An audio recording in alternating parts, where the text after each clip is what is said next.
Saludos a todos.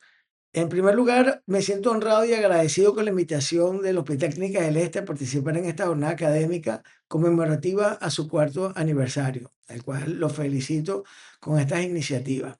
Y hoy vamos a hablar de la inteligencia artificial en diagnóstico por imágenes, pero lo vamos a hacer desde una perspectiva práctica. Y esto no es una charla para convencerlos, no, esto es para evitar errores que pueden ser caros. Hoy en día ya no es algo que se puede negar. Esto tiene 10 años que en implementación. No es la primera vez que la inteligencia artificial promete demasiado. El escepticismo es sano. Hoy ya informa estudios, prioriza urgencias, reduce errores. La pregunta no es si llegará, sino cómo está cambiando nuestra práctica. Hemos visto un impacto en la cantidad de datos que ha sido definitivamente sin precedentes. Una alta demanda de estudios, estudios que tienen una mayor cantidad de imágenes. El 70% de las decisiones en el contexto médico hoy en día dependen de pruebas diagnósticas. Este enorme de volumen genera oportunidades como nuevos riesgos en su diagnóstico y fatiga por agotamiento por límites humanos. El flujo de trabajo tradicional está quedando atrás. La inteligencia artificial introduce un modelo colaborativo, no solamente secuencial. En este primero, la inteligencia artificial prioriza los casos clínicos críticos que deben actuar como un verdadero sistema de triaje, y esto es uno de los mayores impactos porque va a cooperar como un segundo lector, siendo humano con inteligencia artificial, y nos ayuda a tener una mayor precisión, además que agiliza la atención de emergencia por esta categoría de listado de Wall-E de cada uno de los especialistas. Y esa integración algorítmica eleva la precisión. Y aquí vamos a hablar del 98,88% de precisión diagnóstica.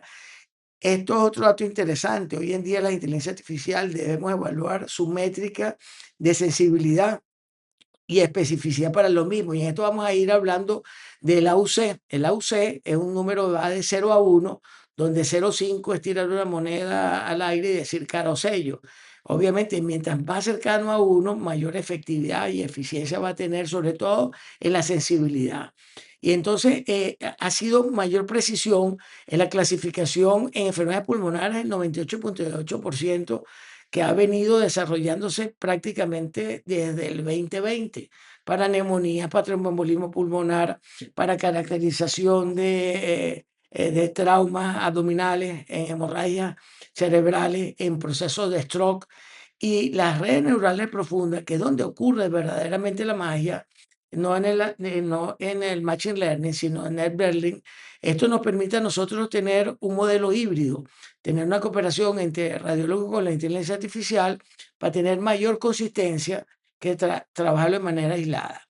El aspecto de los nódulos pulmonares, esta es una implementación que data del 2006 en la mayoría de las plataformas de las estaciones de trabajo de la mayoría de los tomógrafos. Ya viene incorporado en la caracterización por volumen, por morfología y en número de lesiones. Además de esto, que esa imagen es llevada al formato de PDF y ya tiene el reporte estructurado, otro de los puntos fundamentales en la caracterización de este flujo de trabajo. Y quedan las imágenes anexas al PDF para no tener que hacer una revisión de las 300 imágenes que tiene el estudio. Esto nos permite tener redes como CityLookNet, que tiene una detección del nódulo en tamaño de 1,4 centímetros, una AUC de 0,85. Esto es importante porque quiere decir que está superando a la evaluación humana por sí sola.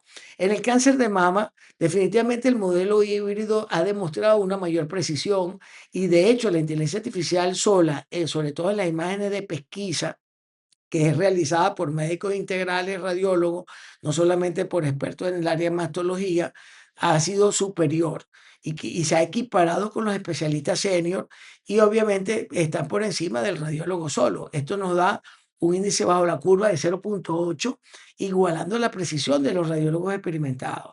Y esto es un detalle importante porque cuando hablamos de un radiólogo experimentado, estamos hablando de un radiólogo senior, con 20, 25 años de formación y de ejercicio profesional.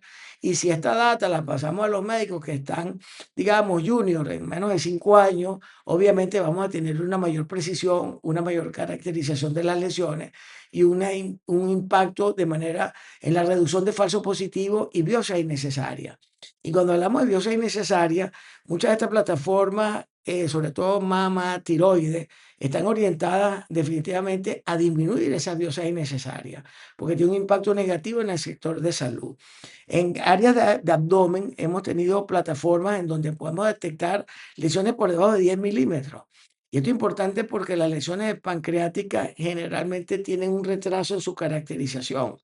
Y hoy en día, con estos elementos que están asignados a modo de la plataforma, puede caracterizar de manera inmediata una lesión y a modo de una alerta, indicarnos en dónde está la lesión para que sea tomado en consecuencia por el especialista. Y aquí es importante destacar hoy en día el modelo generalista. ¿Por qué? Porque estamos hablando que estamos en la tercera ola de la inteligencia artificial. Y ya no estamos hablando de modelos estrechos. ¿Qué quiere decir esto? El que me ve el páncreas, o el que me ve la mama, o el que me ve el nódulo pulmonar. Hoy en día estamos hablando que trabajan en el aprendizaje profundo diferentes capas para tener diferentes parámetros y tener un procesamiento y obviamente una salida más robusta, y obviamente tiene un impacto mucho mayor para el segmento de radioterapia oncología, la segmentación multiorgánica de manera automatizada. El procesamiento de datos, el postprocesamiento de datos en la estación de trabajo ha consumido mucho tiempo. Hoy en día esto es casi instantáneo y esto nos permite segmentar más de 40 estructuras a nivel del abdomen. Entonces hemos cambiado de la parte estrecha, ¿verdad?, a una parte mucho más robusta, con métricas más adecuadas y de manera más precisa. Y otro desafío que tenemos es cómo nosotros explicamos lo que ocurre en la caja negra. La caja negra es lo que denominamos nosotros que tenemos que tener competencias para poder entender qué es lo que sucede, para usarlo de manera adecuada y poder tener la capacidad de detectar el error, teniendo competencias para su implementación y utilizar soluciones que estén validadas y certificadas para su uso, para el órgano, sistema y modalidad de adquisición. Los médicos definitivamente necesitamos justificar el diagnóstico y si el modelo falla, ¿quién es el responsable? Aquí la Comunidad Europea ya estableció responsabilidades al servicio, a la institución y al especialista, y sobre todo por no tener competencia en su implementación y obviamente no entender que la solución realmente no estaba validada para ello. Y aquí tocamos otro término importante que es la auditoría. ¿Por qué? Porque aquí nosotros tenemos que tener cero tolerancia al sesgo. Hemos tenido sesgo demográfico por utilizar plataformas de origen asiático en europeo o trabajar con europeos en hispano o afrodescendiente. Y la idea es saber la calidad de los datos, con lo cual fue desarrollada esa solución y tener una mayor precisión para no tener lo que llamamos nosotros cero tolerancia al sesgo, tanto desde el punto de vista tecnológico, del punto de vista cognitivo y el sesgo demográfico, para poder tener una mayor precisión. Y esto también abre otra pregunta: ¿cuál es la principal limitación actual para la adopción generalizada de la inteligencia artificial de radiología? La falta de algoritmos efectivos, problemas de generalización, validación, rechazo total de los radiólogos, costo prohibitivo. El impacto central es la generalización de los algoritmos y sobre todo su validación. O sea, si vamos a utilizar una solución en una institución con un modelo, tengo que validar que realmente fue efectiva y fue eficiente. Y no quedarnos en la parte interna, sino que tenemos que buscar una validación externa. ¿Y cuáles son las objeciones frecuentes y las respuestas reales? Aquí, esto ya lo prometieron antes. Esto antes era marketing, hoy está integrado en el contexto clínico y está regulado, como hicimos referencia a la Comunidad Europea, ¿verdad? Y donde estamos buscando regulaciones también a nivel del Colegio Interamericano como una propuesta para los países miembros. Y no sirve en Latinoamérica. En diciembre del año pasado tuvimos una participación como Colegio Interamericano en el Congreso Norteamericano de Radiología y pudimos hacer un censo de los países miembros y ya esto en Latinoamérica ocupa el 20-25% de su implementación. Ya se está utilizando en urgencia, en tórax, en stroke y sobre todo la parte oncológica. ¿Por qué? Porque somos una región que tenemos, como dijimos anteriormente, una alta demanda de estudio, escasez de radiólogos y un mayor impacto, sobre todo para resolver esta demanda que tenemos. Que esto no es explicable. El problema ya no es que la inteligencia artificial sea explicable, como hicimos comentario, sino es no saber auditarla. Su impacto definitivamente es útil y necesario y ya cambió el flujo de trabajo de todos los servicios de imagen de las instituciones. Y el problema, como lo dije anteriormente, no es que no sea aplicable. El problema es que la usemos sin auditarla. Y cuando hacemos referencia a esto, la firma sigue siendo humana, el error también. Y esto es una pregunta central y conviene responderla sin retórica. Que no saber auditar en radiología significa realmente que nosotros no tiene que verlo con la programación. Es por lo menos si está validada para la indicación, la modalidad y el protocolo al cual está implementada. ¿Cuántos falsos negativos tiene esta herramienta en mi servicio? ¿Qué sesgo tiene esto en los diferentes escenarios? ¿Qué trazabilidad, si yo puedo reconstruir cómo influyó la inteligencia artificial en la decisión? Y el impacto real, si esto reduce errores, disminuye el tiempo y mejora el desenlace del tiempo real al servicio de la institución. ¿Y qué porcentaje de radiólogos espera cambios sustanciales en la próxima década? Definitivamente la mayoría. La mayoría, y sobre todo los residentes, generaciones más actuales, esperan cambios sustanciales en la profesión radiológica en la próxima década. En la parte que se abre aquí también en la parte educativa. Muchos diseños curriculares o la mayoría no cuentan con manejo de datos, como ciencia de datos, no tienen incorporada la imagenología en un contexto clínico y hoy en día esto está orientado e implementado a sistemas clínicos.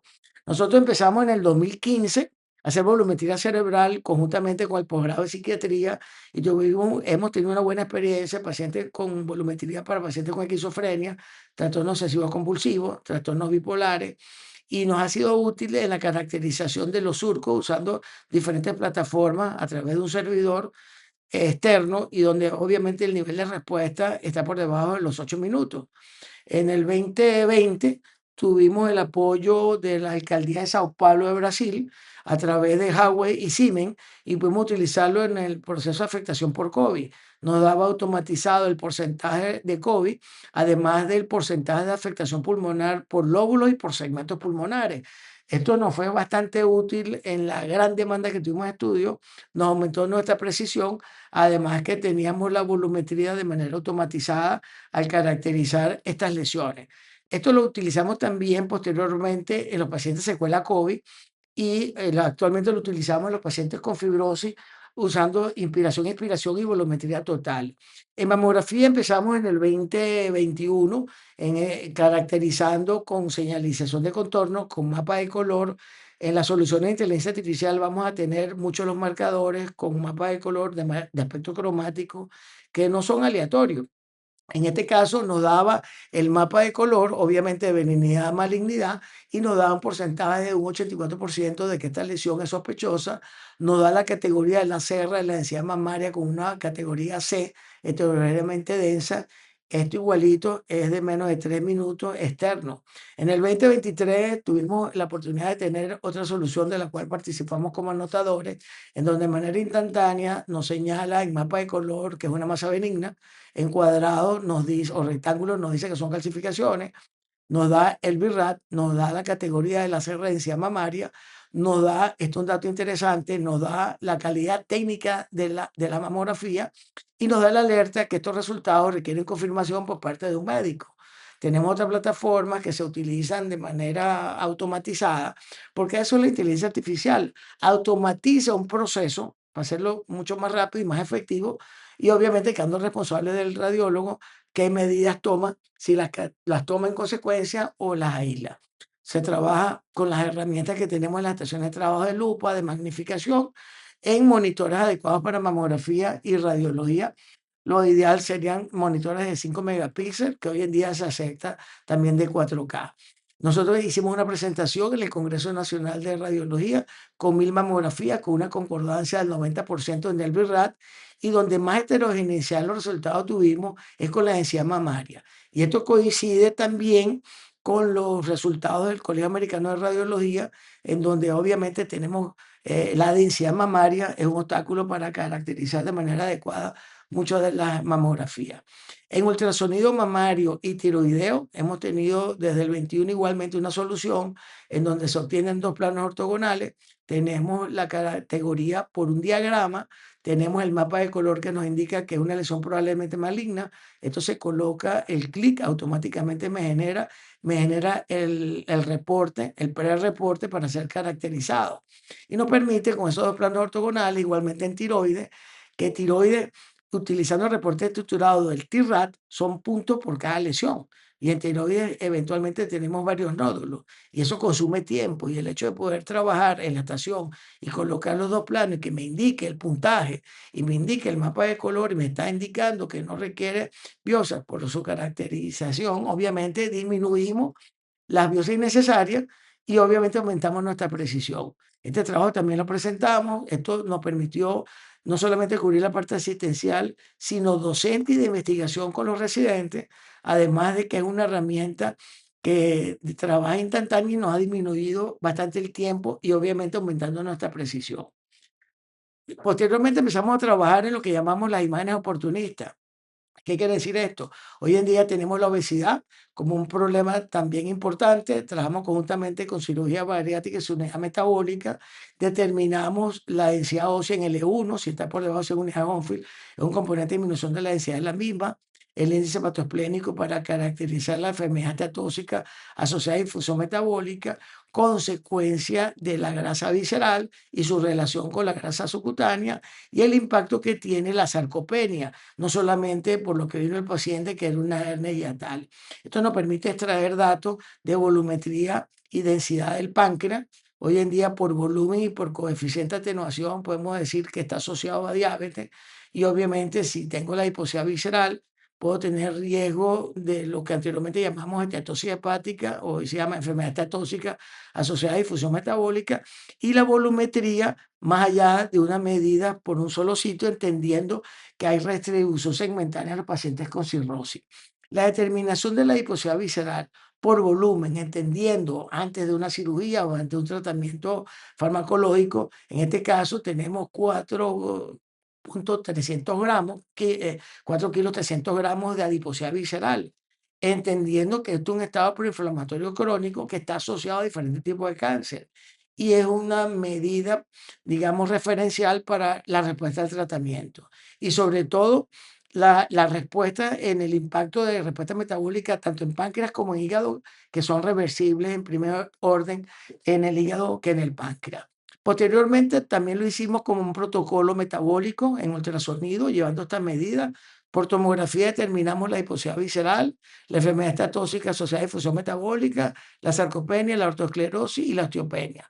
Y obviamente su riesgo cardiovascular dado por la presencia de las placas que ya puede ser correlacionado a una enfermedad coronaria. Esto lo presentamos este año casualmente en la jornada de la Facultad de Medicina. Anteriormente también habíamos impactado los modelos de lenguaje como ChatGPT para los informes. Esto tiene un impacto alto porque, como hemos visto, ya hay generación automática de informes a partir de las imágenes de estas soluciones. Y obviamente la capacidad de aceptar las imágenes y texto como entrada, porque vamos a tener modelos de texto y modelos de visión. Y obviamente nos permite tener un borrador que vamos a tener detalles de manera de una inteligencia artificial predictiva, predicción de biomarcadores, como vimos anteriormente, la densidad mineral ósea, la grasa visceral, la infiltración hepática y predicción de eventos futuros mediante la tomografía, como es el riesgo de fractura de la cadera por la densidad, el riesgo de enfermedad coronaria por la arteriosclerosis, y esto está cambiando el enfoque. ¿Y cuál es el rol que la mayoría de los radiólogos visualiza para la inteligencia artificial? Y definitivamente me sumo a ese término. Es un copiloto actuando como un segundo lector, ¿verdad? Y vamos a, obviamente, tener mucha mayor precisión. Aparte que él no se cansa, no toma café, no atiende el teléfono y una carga de 8 horas puede desgastar la precisión de los especialistas. Y como el futuro a mediano plazo, de 3 a 7 años, lo que denominamos la cabina de diagnóstico integrado. ¿Y qué es una cabina de diagnóstico integrado? Esto no es necesariamente un PACS, es lo que llamamos un orquestador, en donde nosotros vamos a tener las soluciones dependiendo del servicio de la institución ofrece. En este caso, si es oncología, si es una unidad de enfermedades de la mujer, si es del hombre, entonces se van orquestando datos, tanto clínicos como de imágenes, en un sistema que no esté fracturado digital. ¿Qué quiere decir? Que tenga acceso a la historia electrónica, que obviamente tenga los datos de laboratorio respecto al tratamiento, y las diferentes soluciones van a permitir supervisar, validar y de hecho auditar lo que tenemos acá. Esto no es un PACS. Hoy en día el PACS no ha cambiado a MIMS. El PACS no puede ser validado por la FDA. En cambio, el MIMS sí. Entonces, no es, porque recuerden que el PAC es solamente almacenamiento y distribución de imágenes. Y obviamente esto no es que tengamos una automatización sin control. La idea es que la inteligencia artificial tiene una gobernanza. Nosotros vamos a ser responsables supervisores de lo que está ocurriendo en el centro de diagnóstico, aumentando nuestra precisión. Y si no contamos con esta herramienta, la inteligencia artificial aumenta el riesgo, y sobre todo si es estrecha. Y ya vamos orientándonos a los puntos. Y entonces, ese pack pasivo, que el radiólogo busca los hallazgos, analiza las imágenes de manera secuencial y si existe es estrecha. En el control diagnóstico bajo orquestador, el estudio está estratificado por riesgo. Un agente evalúa tu tromboembolismo pulmonar, otro agente el compromiso de afectación pulmonar, otro cruza los datos clínicos y el radiólogo valida, corrige y firma dentro de un contexto. Y de hecho puede tener incluidos los formatos de laboratorio de biopsia y ser más preciso en la caracterización de las lesiones. Y tenemos ese alerta de que nos va a priorizar, si sospecha que tiene una hemorragia intracraneal, lo va a colocar de primero, dando mayor rapidez en lo que más se requiere el resultado y no estar en una lista de espera por 20 o 30 estudios, de los cuales son electivos, y el que más requerimos para la emergencia o para hospitalización o para solicitud del paciente, obviamente tengo que esperar que está en una pila de reporte. Este formato integrado segmenta los límites anatómicos hoy en día con una precisión extraordinaria. Esto ha mejorado la caracterización de la segmentación de los pacientes con radioterapia. Nos ha permitido cuantificar métricas volumétricas, no solamente medidas por diámetro.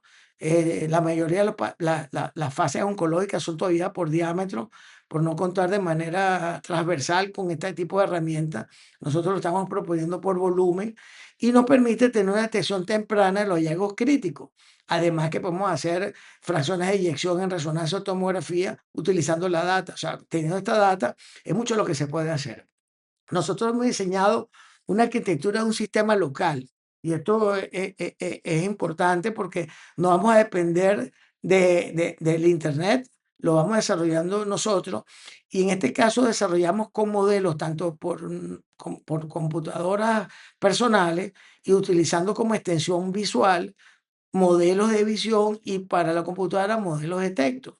Y tenemos una plataforma local que nosotros vamos a alimentar con los modelos de medicina asociados a radiología y los modelos de medicina asociados a radiología en visión, que cumplan las leyes HIPAA de confidencialidad del paciente y nos permita tener un 100% de procesamiento local, nada en la nube y nos da una privacidad del 100%, no dependiente tampoco del Internet. O sea, podemos estar trabajando con esta solución de inteligencia artificial ajustada a nuestro perfil.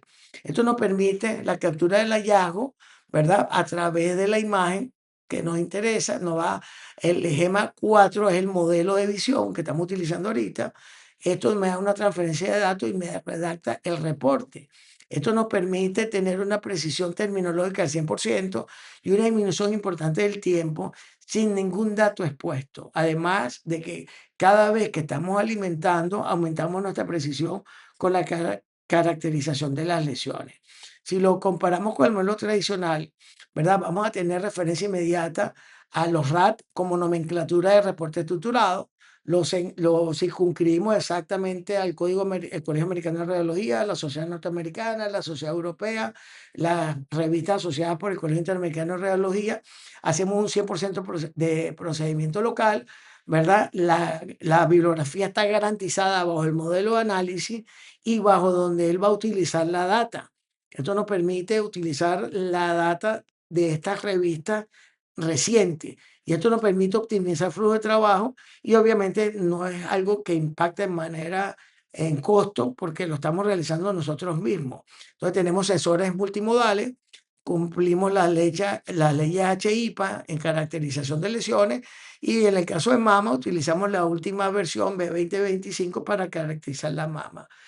Descargamos el modelo en nuestra plataforma, utilizamos los modelos asociados, le damos un prompt donde lo circunscribimos a la búsqueda de las herramientas de literatura y bibliografía que va a utilizar, incluso hasta ética, él nos responde y nos da una alerta de que él también no es quien decide, y en este caso en la visión ya nos da un patrón de lectura y nos caracteriza la lectura del mismo, sin necesidad de depender de otro elemento. Hoy en día estamos cargando otros modelos que salieron hace 2 semanas, que están orientados en medicina, en radiología, tanto de tacto como visión. Estamos cargando imágenes multimodales de tomografías en MPR, imágenes multisecuenciales de resonancia magnética y estamos trabajando actualmente también cargando con imágenes de difusión en la parte oncológica. Esto es constante el desarrollo, somos una especialidad disruptiva. ¿Y cuál sería la predicción más probable para la radiología del 2035? Que vamos a trabajar con un criterio amplificado, sobre todo enfocándonos en tareas de alto valor, salir del cuarto oscuro y salir a la consulta clínica, a la revista, a un trabajo multimodal, multidisciplinario. El futuro está migrando a algoritmos de inteligencia artificial generalista multimodal, no estrecho, generación automatizada del informe, radiómica, que lo voy a hacer en referencia a los últimos 3 minutos, y la medicina de precisión basada en el Big Data. Tener un centro de control diagnóstico como nueva interfase y tenemos desafíos éticos y de supervisión donde la responsabilidad de su uso también tiene consecuencias. El futuro no es humano versus máquina, es humano y máquina. Nuestro desafío no es resistir el cambio, es liderarlo con sabiduría, con ética y visión centrada en el paciente. Y cuando hablamos de radiómica, es porque vamos a extraer datos que no son visibles a los humanos. En esa data vamos a tener la historia del paciente en un sistema no fragmentado, vamos a tener los resultados de laboratorio, el tratamiento y vamos a trabajar de manera probabilística en su respuesta. Esa fusión de datos, como ejemplo, quiero citarlo en parte de una conferencia que dimos en oncología, paciente de 80 años con un cáncer escamoso infiltrante no queratinizante, este paciente se le hace un PCT. Estos trabajos lo estamos haciendo con el doctor Luis Felipe Colmenter. Estamos trabajando para diplomados de la Universidad Javeriana, en donde estamos determinando la probabilidad de respuesta favorable o no favorable o progresión de la enfermedad con la data. Esta data se obtiene con la parte del PCT. Utilizamos las imágenes diana en sus valores que están de manera cuantitativa, realizamos un dashboard, ¿verdad? Y vamos analizando si la respuesta fue adecuada, fue favorable o hay progresión de la enfermedad, como en este caso. Con las métricas que hemos obtenido de los resultados del P basal al P actual. En este caso determinamos que hay una progresión metabólica de la enfermedad y hoy en día podemos tener respuesta probabilística y decirle al especialista que ese enfoque de tratamiento quizás no sea favorable para este subtipo molecular o este subtipo de tumor o en relación a la base de datos que estamos almacenando. Y esto se porta en PDF y está hecho con la plataforma local. Y la idea de trabajar con otro departamento, como estamos haciendo con otros colegas en otros sitios, es la validación externa de este elemento. Esto no está regulado. La primera reunión que tuvimos cuando se conformó la Comisión de Inteligencia Artificial del Colegio Interamericano, lo primero que hicimos fue una guía de buena práctica, porque no todo lo ético es ilegal. Solamente está regulado en la Comunidad Europea con responsabilidades legales y esto es solamente un llamado de atención de hacerlo basado en el Código de Ontología Médica, que nos lleva a estar actualizado de manera constante, tener competencias para su uso. Estaremos listos para ser los radiólogos con criterio amplificado del mañana. El radiólogo del futuro sabrá trabajar sin ella. Quizás el futuro radiológico no sea quien siga mejor la inteligencia artificial, sino quien sepa cuándo no seguirla. Esto es una revisión de las últimas literaturas de los últimos 2 años como resumen.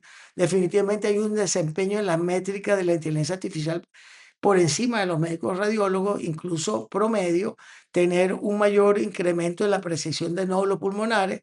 Fíjese que tenemos coincidencia incluso en la optimización del reporte estructurado, disminuyendo el tiempo, aumentando la precisión y cumpliendo con todas las normativas del uso de estas herramientas, sobre todo en respeto al paciente. Y esto nos da un efecto multiplicador de fuerza en ventaja para en la parte médica. En conclusión, la inteligencia artificial no elimina responsabilidades, el criterio clínico no se delega, el enfoque vamos a ser arquitectos, supervisores y validadores de data, quizás pronto no vamos a ver imágenes, sino números, y abre el Big Data, la medicina 4P, preventiva, predictiva, personalizada y participativa por encima de la reactiva. Quiero agradecer de nuevo a la Junta Directiva del Hospital Clínica del Este por su invitación, de nuevo reiterarles mis felicitaciones por su aniversario. Quiero invitarlos a nuestra plataforma doctorosvaldoramos.com. Aquí compartimos parte de lo que estamos conversando e interactuamos incluso para tener segundas opiniones a través de la misma plataforma. Así que muchas gracias y atento a cualquier comentario. Gracias de nuevo.